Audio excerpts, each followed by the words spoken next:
أعوذ بالله من الشيطان الرجيم. بسم الله الرحمن الرحيم. ألم تر إلى الملأ من بني إسرائيل من بعد موسى إذ قالوا لنبي له ابعث لنا ملكا نقاتل في سبيل الله قال هل عسيتم إن كتب عليكم القتال ألا تقاتلوا قالوا وما لنا ألا نقاتل في سبيل الله وقد أخرجنا من ديارنا وأبنائنا فلما كتب عليهم القتال تولوا إلا قليلا منهم والله عليم بالظالمين.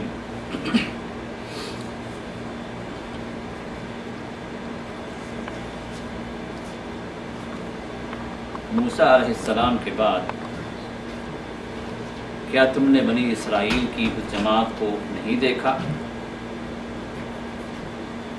جب انہوں نے اپنے نبی سے گزارش کی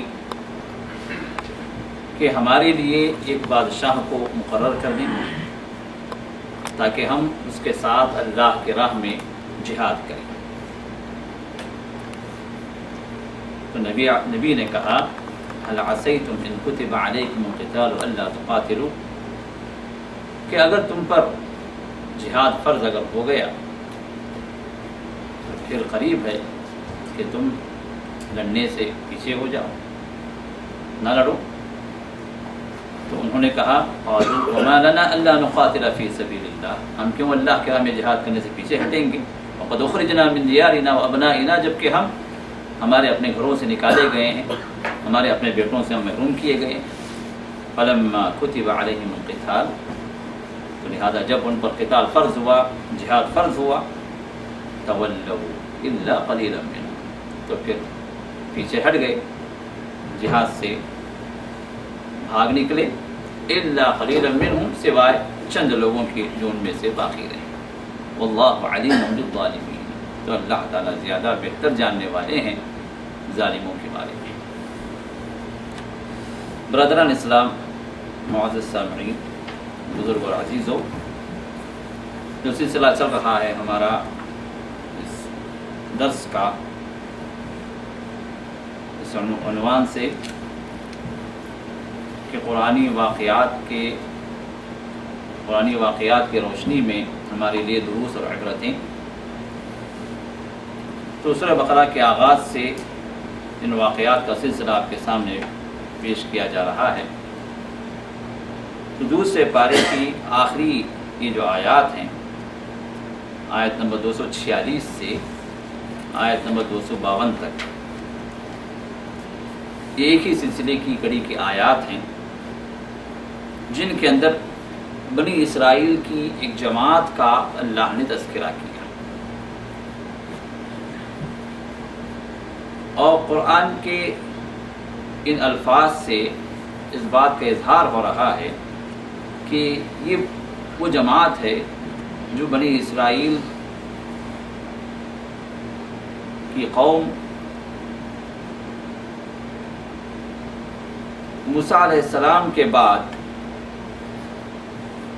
قریب ہی کے دور کی ایک جماعت ہے, زیادہ دور کی نہیں ہے, کیونکہ اللہ نے فرمایا من بعد موسیٰ, موسیٰ علیہ السلام کے بعد یہ بنی اسرائیل کی ایک جماعت ہے.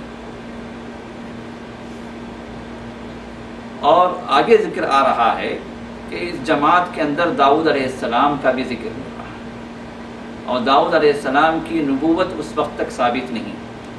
داؤد علیہ السلام کا جہاں ذکر ہمیں ان آیات کے اندر آ رہا ہے, تو اس سے اس بات کا پتہ چلتا ہے کہ داؤد علیہ السلام بطور ایک فوجی اس جہاد میں آپ شریک ہوئے ہیں, جبکہ اس وقت آپ نبوت سے سرفراز نہیں ہوئے تھے. تو داؤد علیہ السلام کی نبوت سے پہلے اور موسیٰ علیہ السلام کی وفات کے بعد کے درمیان کی ایک مدت ہے جس کے اندر اس جماعت کا وجود اور اس کا پتہ چل رہا ہے. اور یہاں پر ایک بات یہ بھی ہے کہ اس سے پہلے اس بات کا ذکر آ چکا ہے کہ موسیٰ علیہ السلام مصر سے نکلنے کے بعد فلسطین کی طرف اللہ تعالیٰ نے انہیں اپنی قوم کو لے چلنے کا اشارہ کیا تھا، تو اپنی قوم کو وہ لے کر فلسطین میں داخل ہونا چاہ رہے تھے، اور فلسطین کے اندر قبضہ تھا عمالقہ کا، اور عمالقہ وہ قوم تھی جو بڑی ہی جنگجو، بڑی قوت والی اور بڑی لحیم شہیم، ہر اعتبار، جسمانی اعتبار سے بھی اور شان و شوکت کے اعتبار سے بھی بڑا ان کا رعب تھا، صرف نام سن کے یہ لوگ کام جاتے تھے۔ تو ایسی قوم سے ٹکرانے کے لیے یہ غلامانہ ذہنیت والی قوم جو ایک مدت تک فرعون کی غلامی میں اپنی زندگی کو جنہوں نے گزارا، ان کے اندر یہ ہمت نہیں تھی کہ ان سے ٹکر لیں۔ تو اس وجہ سے جب موسیٰ نے کہا کہ ہمیں بیت المقدس طرف جانا ہے اور ان لوگوں کو نکال باہر کرنا ہے، تو یہ پوری کی پوری قوم وہیں دبک گئی اور کہا کہ موسیٰ جاؤ، لڑنا ہو تو تم اور تمہارا خدا لڑو، اذهب انت وربك فقاتلا ان هاهنا قاعدون، جاؤ تم اور تمہارا رب یہ دونوں لڑو، ان لوگوں کو باہر کرو، ہم یہاں بیٹھ کے تماشا دیکھتے رہیں گے، انتظار کریں گے، جب سب نکل جائیں گے تو پھر ہم اندر گھسیں گے۔ تو اس کی سزا میں اللہ تعالیٰ نے انہوں نے ان لوگوں کو کیا کیا، اس کا بھی ذکر آ چکا کہ اللہ تعالیٰ نے فرمایا فَإِنَّهَا عَلَيْهِمْ مُحَرَّمَةٌ فَإِنَّهَا مُحَرَّمَةٌ عَلَيْهِمْ 40 سَنَةً يَتِيهُونَ فِي الْأَرْضِ، 40 سال تک یہ سرزمین یعنی فلسطین کی سرزمین ان پر حرام کر دی گئی کی سزا۔ اور اس دوران میں کیا ہوگا یتیہون فی الارض، یہ لوگ بھٹکتے رہیں گے، ان کا کوئی جائے قرار نہیں ہوگا، یہ سزا اللہ نے انہیں دی۔ تو ان آیات سے اب یہاں پر جو ذکر کی گئی ہیں، ان آیات سے اس بات کا پتہ چلتا ہے کہ وہ مدت سزا ختم ہونے کے بعد اور وہ جو تم اور تمہارا رب جا کر لڑو، یہ ان کلمات کے کہنے والے جب اس دنیا سے مٹ گئے، وہ جنریشن ختم ہو گیا، تو پھر اس کے بعد کا جو جنریشن ہے اس کو لے کر اس وقت کے نبی یہ لے کر نکلے ان لوگوں کو۔ اور یہ نبی کون ہے اس کا کوئی پتہ نہیں ہے، حدیث کے اندر اس کا کوئی تذکرہ نہیں مل رہا ہے، لیکن اسرائیلی روایات اور بائبل کی روایات پر نظر کرتے ہیں تو پتہ چلتا ہے کہ اس نبی کا نام جو ہے جہاں پر جن کا تذکرہ یہاں پر کیا گیا ہے یہ شموئیل ہیں یا سموئیل ہیں، شین سے بھی کہا گیا ہے اور سین سے بھی کہا گیا ہے، بعض نسخوں میں سات سے بھی لکھا گیا ہے سموئیل، اور شاید انگلش میں جو سیمیول جو ہے شاید اسی کا جو انگلش کا لیٹینی جو ورڈ ہے وہ سیمیول کے اعتبار سے ذکر کیا گیا ہے۔ بہرحال تو جب یہ قوم جب تیار ہوئی جہاد کے لیے، تو اب انہوں نے کہا کہ اے نبی ہم تو جو ہے جہاد کے لیے تیار ہیں، اور ہماری جو موعودہ جو سرزمین ہے فلسطین اس کو ہم لینے کے لیے تیار ہیں، بس ہمیں ایک چاہیے کہ ہمارا ایک بادشاہ ہو جس کے کمانڈ میں ہم جہاد کریں، لڑائی میں، تو آپ ایک بادشاہ ہمارے لیے مقرر کر دیں۔ تو اس وقت نبی نے کہا هل عصیتم ان کتب علیکم القتال الا تقاتلوا، کہیں ایسا نہ ہو کہ جہاد اگر فرض ہو گیا تم پر، ابھی تو جہاد فرض نہیں ہوا اور تم مانگ رہے ہو کہ ہم جہاد کرنا چاہ رہے ہیں، تو تمہاری مانگ پر اللہ اگر جہاد فرض کر دے تو کہیں ایسا نہ ہو کہ تم پیچھے ہٹ جاؤ، جہاد سے جی چرانے لگو۔ اور نبی کا یہ کہنا پچھلے واقعات کی روشنی میں تھا، ان کے آباء و اجداد کے جو کارنامے تھے ہاں اس کو سامنے رکھتے ہوئے نبی نے کہا کہ ایسا نہ ہو کہ تم اسی روش پہ چل پڑو جس روش پہ تمہارے آباء و اجداد نے اختیار کیا۔ تو ان لوگوں نے کہا کہ ان کو چھوڑیں، ہماری بات کریں، ہم جو ہے اس کے لیے تیار ہیں، اور ہم کیوں پیچھے ہٹیں گے جبکہ ہمارے آباء و اجداد کے ساتھ ظلم ہوا، ہمارے اپنے وطن سے ہم کو نکالا گیا، یعنی مصر میں جو تھے لوگ، اور ان کا اصل جو وطن جو تھا وہ یعقوب علیہ السلام اور ان کے اعلیٰ اولاد کا فلسطینی تھا، تو اس اعتبار سے جو ہمارا جو اصل وطن ہے اس کو ہم واپس لینے کے لیے ہم کیوں پیچھے ہٹیں گے؟ تو یہ چیز تو ہمارے ساتھ نہیں ہوگی۔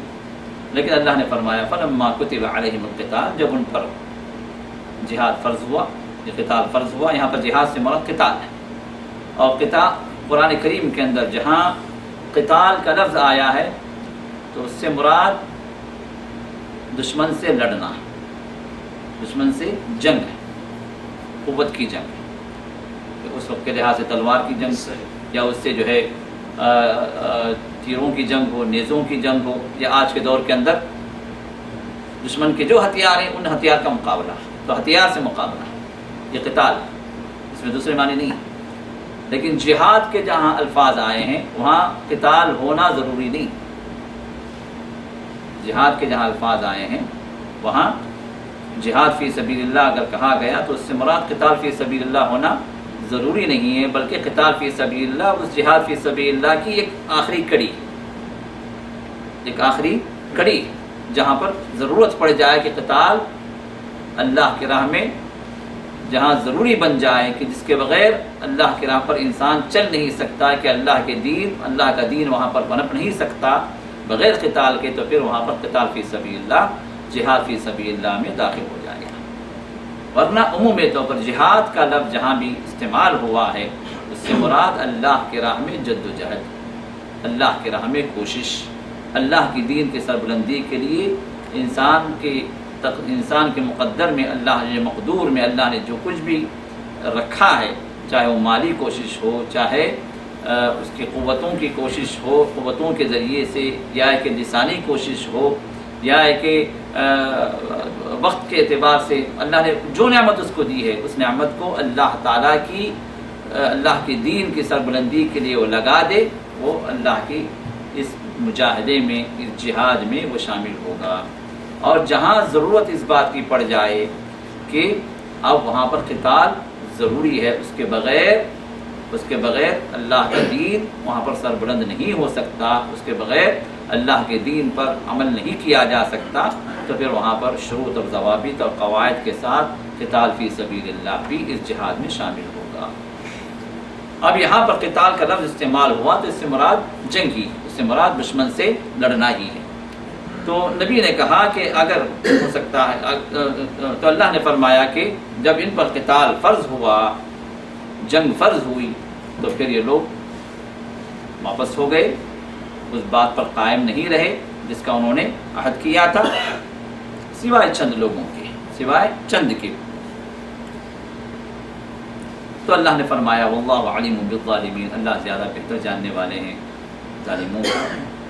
اس کا علم تو وسیع ہے، ہر ایک کے بارے میں وہ واقف کار ہے. تو جو اب یہاں پر ظالمین سے مراد کون ہیں؟ یہ وہ لوگ ہیں جو جہاد سے مکر گئے، جنہوں نے جہاد کا عہد کیا تھا لیکن اس سے پیچھے ہٹ گئے. اس کے بعد اللہ فرماتے ہیں وقال لهم نبیہم، تو نبی نے ان سے کہا ان اللہ قد بعث لکم طالوت ملکا.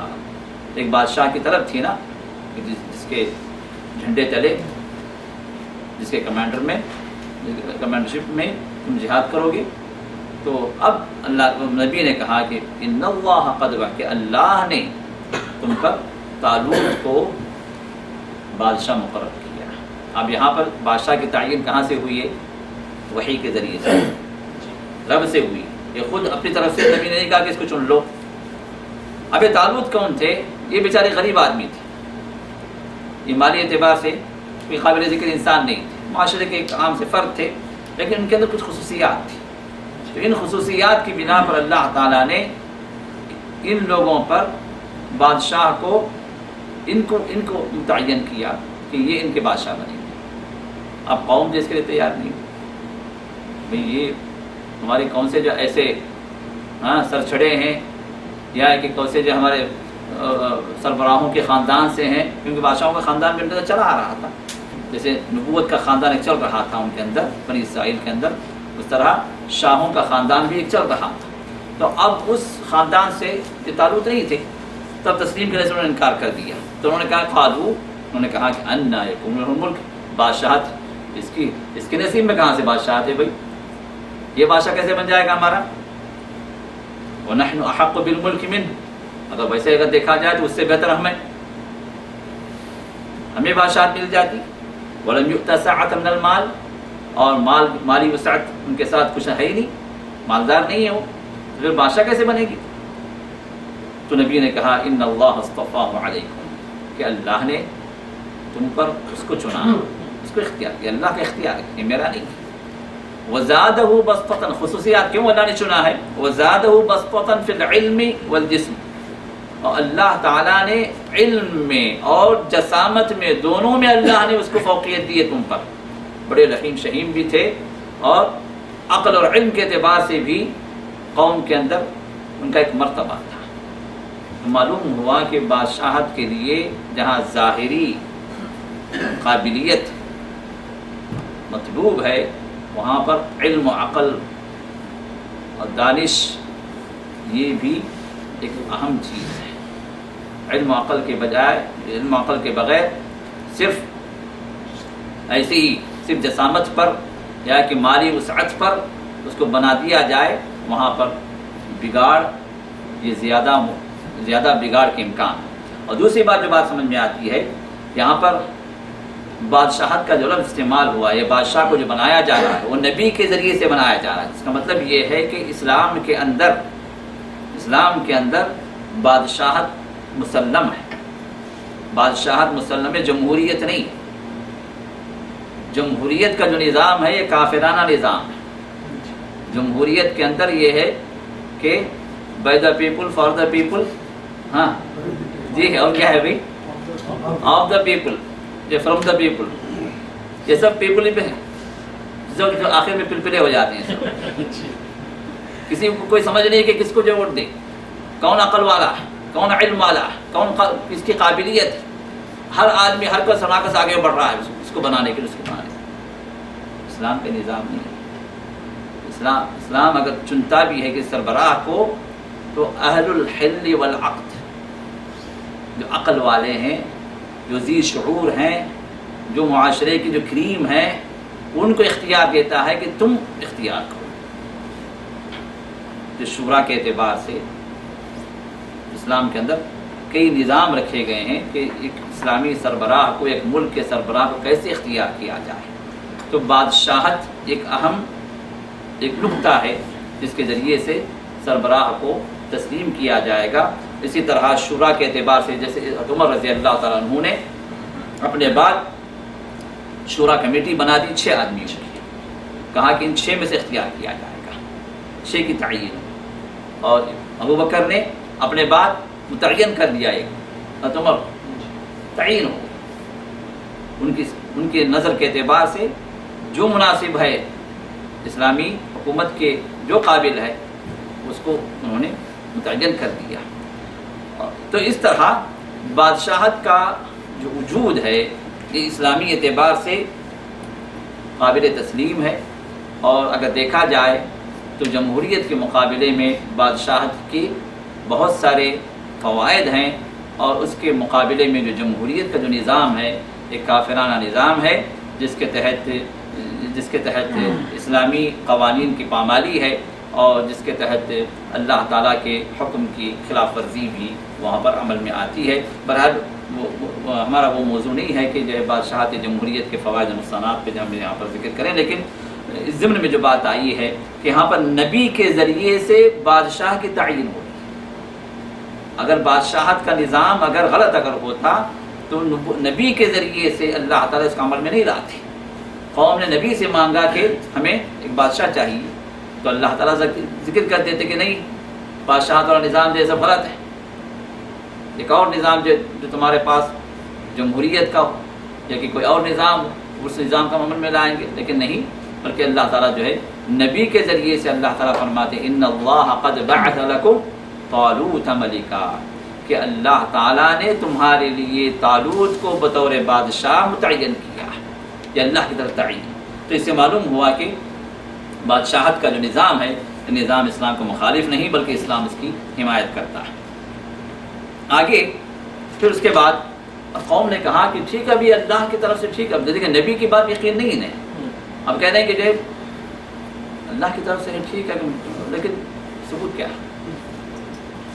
یہ تو ہر جگہ ثبوت مانگنے والی قوم ہے، اور ثبوت ملنے پہ بھی تسلیم نہیں کرتی۔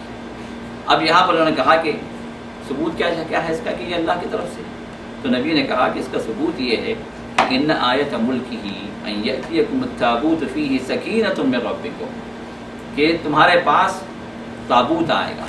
تابوت کا مطلب وہ نہیں جو مردوں کو رکھتے ہیں ہمارے پاس. تابوت کا مطلب جو ہے وہ ہے، تابوت کہتے ہیں صندوق، تابوت کہتے ہیں صندوق کو، کہ تمہارے پاس ایک صندوق پہنچے گا. اور صندوق میں کیا ہوگا؟ فیہ سکینۃ من ربکم، تمہارے رب کی جانب سے سکینت ہوگی. سکینت سے مراد وہاں پر تمہارے لیے قوت ہوگی. اس صندوق کے ذریعے سے اللہ تعالیٰ تمہیں، تمہارے اندر تمہاری ہمتوں کو اللہ بلند کریں گے، تمہارے مورال کو اللہ بلند کر دیں گے، اور تمہیں جو ہے شکست نہ ہونے دیں گے. تمہارے جو ہے تمہارے اندر ایک ایسی بلند ہمتی آ جائے گی، عالی ہمتی آ جائے گی کہ جس کے ذریعے سے تم اپنے آپ کو رب کے قریب محسوس کرو گی. وَبَقِيَّةٌ مِّمَّا تَرَكَ آلُ مُوسَىٰ وَآلُ ہارون، اور موسیٰ اور ہارون کے خاندان نے جو کچھ چھوڑا اس کا بقایا بھی ہے. دوسرے معنوں میں ہمارے اپنے لوکل الفاظ میں اگر ہم کہیں تو یہ آثار مبارک ہے. یہ موسیٰ اور ہارون کے آثار مبارک بھی اس میں ہیں. ہاں، کیسے آئیں گے؟ تحملہ الملائکہ، اس کو فرشتے لے آئیں گے. کیونکہ یہ قوم جب اس سے پہلے لوٹی پٹی، اس کی وجہ یہ تھی کہ موسیٰ کے بعد یہ لوگ پھر سے شرک مبتلا ہو گئے، پھر سے اللہ کے نافرمانیوں میں اور عصیان و فساد میں پھر سے ڈوب گئے. تو اس کے نتیجے میں کیا ہوا کہ یہ اور ذلیل ہوتے گئے، اور ان کی جگہیں اور ملک اور وطن سب پورا ختم ہو گیا. یہاں تک کہ یہ جو آثار جو باقی تھے موسیٰ اور ہارون کے، یہ بھی دشمن قوم چھین لے گئے. تو اب نشانی یہ رکھی گئی کہ اس دشمن قوم سے نکال کر اس صندوق کو طالوت جہاں ہے، طالوت کے گھر کے پاس اس صندوق کو رکھا جائے گا. یہ فرشتوں کے ذریعے سے، کیونکہ ان کے اندر تو ہمت نہیں کہ جا کے دے لڑکے لے آئیں، تو فرشتے پہنچائیں گے ادھر. ان فی ذلک لآیۃ لکم ان کنتم مؤمنین، اگر تم ایمان والے ہو تو اس میں تمہاری نشانی ہے، تمہارے لیے نشانی ہے. کیونکہ اللہ تعالیٰ انتظام کر رہے ہیں فرشتوں کے ذریعے سے. یہ اس بات کی دلیل ہے کہ طالوت تمہارے بادشاہ ہوں گے. اور دوسری چیز یہ ہے کہ یہاں پر آثار مبارک انبیاء کے، اس کا ثبوت مل رہا ہے. ایسی بات نہیں کہ جو آثار کا ہمارے پاس کوئی حقیقت ہی نہیں ہے. جیسے جب ہمارے پاس دو قسم کے، ہر معاملے میں ہمارے پاس ہماری امت کے اندر کیا افراط و تفریط ہے. ہر معاملے کے اندر یا تو اتنا بڑھا دیتے ہیں کہ عظمت میں اللہ کے ساتھ ملا دیتے ہیں، یا پھر اتنا گرا دیتے ہیں کہ ان کی کوئی حیثیت ہی نہیں ہے. یہ دو افراط و تفریط والے معاملے یا تو اس ایکسٹریم لمٹ پہ پہنچتے ہیں یا تو اس ایکسٹریم لمٹ پہ پہنچ جاتے ہیں. درمیان میں وسط والا معاملہ بہت ہی کم ہوتا ہے. تو آثار کے اعتبار سے بھی قرآن سے اس کا ہمیں ثبوت مل رہا ہے کہ موسیٰ اور ہارون کے بقیہ جات، جو ان کی باقی جو چیزیں تھیں، ان کو اللہ تعالیٰ نے بطور تبرک ان کے ساتھ اللہ نے انہیں واپس کیا. ورنہ واپس کرنے کی کیا ضرورت تھی؟ تو قوم لے گئی، چھین گئی، ختم ہو گیا. اس کو اللہ تعالیٰ پھر سے واپس لوٹا رہے ہیں ان کی طرف، وہ بھی فرشتوں کے ذریعے سے. تو یہاں پر اس بات کا ہمیں ثبوت مل رہا ہے کہ کسی کوئی اہمیت ہے، لیکن اس کی اہمیت کا وہاں پر سب سے پہلی جو شرط ہے وہ یہ کہ ثبوت کہ واقعتاً یہ چیز فلاں نبی کے ساتھ ہے، اس چیز کا تعلق فلاں نبی کے ساتھ. جیسے آثار مبارک ہمارے پاس کھولا جا رہا ہے، کس اعتبار سے؟ کہہ رہے کہ محمد رسول اللہ صلی اللہ علیہ وسلم کا بال ہے. ٹھیک ہے بھائی، یہ بال کہاں سے آئے؟ بال کہاں سے آئے پوچھ رہا بھائی نے. وہاں بھی ہے جی، سوال اسی لیے کر رہا تھا، یقین نہیں تھے. سوال کرنا کہ یہ کہاں سے آیا، خلاص آپ کی ایمان کی نفی ہوگی. آپ اللہ کے نبی کے جو ہے دشمن ہیں. نہیں مانتا کہ بال کیوں نہیں؟ صرف اس وجہ سے کہ آپ پوچھیں کہ کہاں سے آئے. اور بیچاروں کی عقل جو ہے اتنی پیدل ہے کہ ہر کس و ناکس کے بال کو اللہ کے رسول کا بال تسلیم کیے ہوئے چل رہے ہیں، جبکہ رسول اللہ کی وعید کیا ہے؟ من کذب علی متعمدا فلیتبوأ مقعدہ من النار، جس نے مجھ پر جانتے بوجھتے جھوٹ گھڑا، جھوٹی بات کہی، جھوٹا الزام لگایا، وہ اپنا ٹھکانہ جہنم میں بنا لے۔ کسی کے بھی بال کو لے کر آپ یہ کہہ رہے کہ رسول اللہ کا بال ہے، کہ اللہ کے رسول کو تہمت نہیں، وغیرہ وغیرہ، پتہ نہیں کون ہے، دھیڑ ہے، چمار ہے، کون ہے، کوئی پتہ نہیں، اور اس کا بال لے کے آپ کہہ رہے ہیں کہ یہ اللہ کے رسول کا بال ہے، کہ تہمت میں داخل نہیں۔ کہیں چادر رکھی ہوئی ہے، کہیں جو نالین مبارک ہیں، کہیں نالین مبارک نہیں ملا تو کم از کم اس کا نقشہ لگا لیے، ختم ہو گیا۔ مسجدوں میں نقشے لگے ہوئے ہیں، نالین مبارک کے نقشے۔ رسول اللہ کی زندگی میں رسول اللہ صلی اللہ علیہ وسلم آپ کے جسم سے لگی ہوئی کسی بھی چیز کو صحابہ برکت سمجھتے تھے، اس کا ثبوت ہے۔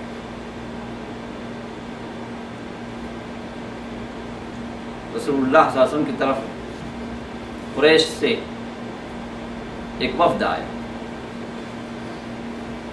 اور یہ وفد تھا صلح حدیبیہ کے موقع پر۔ سہیل بن عمرو اس وفد کے رہبر تھے، جو قریش کی طرف سے بات چیت کرنے کے لیے رسول اللہ صلی اللہ علیہ وسلم عمرے کے لیے نکلے تھے، لیکن روک دیے گئے حدیبیہ کے موقع پر۔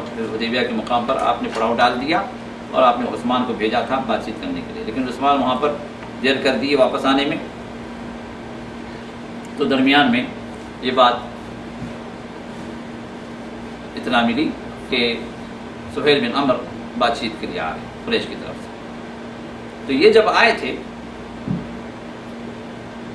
تو واپس جا کر جب اپنی قوم کو جو رپورٹ دے رہے ہیں، اس رپورٹ کے الفاظ جو ہے واقعتاً یہ قابل غور ہے۔ اپنی قوم سے انہوں نے کہا کہ اے میری قوم، اگر میری مانو تم محمد کو ان کے حال پہ چھوڑو، ان سے تعارض نہ کرو، اس لیے کہ میں نے اس دنیا کے بڑے بڑے شاہوں کے دربار میں نے حاضری دی، قیصر کے دربار میں بھی گیا جو روم کا بادشاہ اس وقت کا سپر پاور ہے، کسرا کے دربار میں بھی گیا جو ایران کا بادشاہ تھا، جو اس وقت کا سپر پاور تھا، دنیا کے بڑے بڑے شہنشاہوں کے دربار میں گیا، لیکن محمد کے پاس صلی اللہ علیہ وسلم جو چیز میں نے دیکھی وہ دنیا میں کسی دربار میں نہیں۔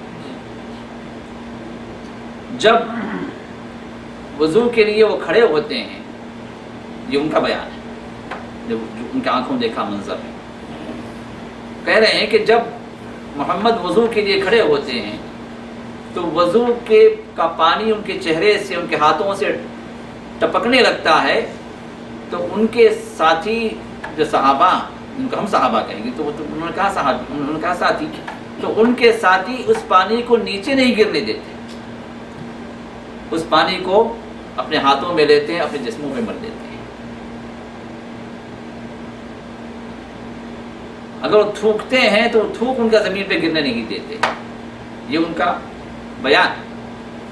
تو اس سے اس بات کا پتہ چلتا ہے کہ محمد رسول اللہ کے جسم سے مس کیا ہوا کوئی بھی چاہے پانی کا قطرہ بھی کیوں نہ ہو، صحابہ تبرک سمجھتے تھے۔